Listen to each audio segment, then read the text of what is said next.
মই ডাইৰেক্টলি গৌৰৱ গগৈক সুধিছোঁ, গৌৰৱ তুমি নিজে কোৱা গৌৰৱ যে তোমাক জিকাবৰ কাৰণে আমি যিমান কষ্ট কৰিছিলোঁ তুমি আজিলৈকে এবাৰ কৃতজ্ঞতাবোধ প্ৰকাশ কৰিলানে? ময়ো অলপ অখিল গগৈ ডাঙৰীয়াৰ কথাবোৰ ধৰিবলৈ অলপ টান পাইছোঁ।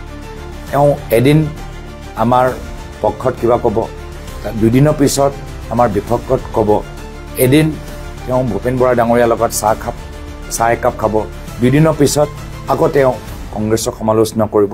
সংখ্যালঘু চিট মুছলমান চিটবিলাক বিক্ৰী কৰি টকা পায় আৰু টকা পাই কাৰণে আমি যদি একেলগতে খেলোঁ আমাক কেইটামান চিট দিব লাগিব কাৰণে টকাটো কমিব, সেইকাৰণে কংগ্ৰেছে আমাৰ লগত বুজাবুজি নকৰে। কি কৰোঁ কওক এতিয়া?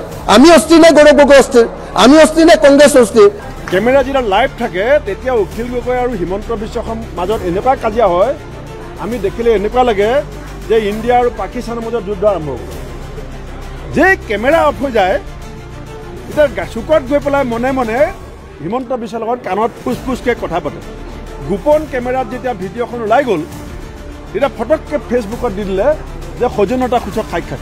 মোৰ অখিল গগৈৰ বিৰুদ্ধে অভিযোগ যে আপোনাৰ আদৰ্শগত মিল নাই, বিধানসভাত মুখামুখি হ'লে কাজিয়া লাগে, গবৰা গবৰি হোৱাৰ নিচিনা পৰিস্থিতি হয়, আমি টেনশ্যনত থাকোঁ, ইমান চিঞৰ বাখৰ কৰে। আৰু কাজিৰঙা ফালে গ'লে আপুনি ভাত খুৱাই দিয়ে, কাজিৰঙা ফালে গ'লে পিজুচা আপোনাৰ তাতে ভাত খায়, আৰু ইমান ডাঙৰ মিটিং পাতিবলৈ পইচা ক'ত পাইছে? সেইটো মই সুধিছোঁ, তেওঁ উত্তৰ দিয়ক। মুখ্যমন্ত্ৰী বা MLA চৰকাৰী বাহনখনৰ কাৰণে হ'ব, পদবীটোৰ কাৰণে হ'ব, ক্ষমতাৰ কাৰণে হ'ব, ৰাইজৰ কাৰণে নহয়।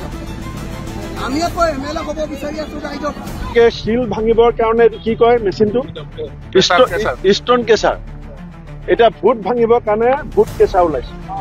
এতিয়া ষ্টন কেচাৰৰ জেগাত কংগ্ৰেছৰ ভোট ভাঙি বিজেপি ৰাস্তা বনাবৰ কাৰণে ভোট কেচাৰ লৈও কিছুমান মানুহ ঘূৰি ফুৰিছে। অন্য ঠাইবিলাকততো আপোনাৰ কংগ্ৰেছ নায়েই ক'তো।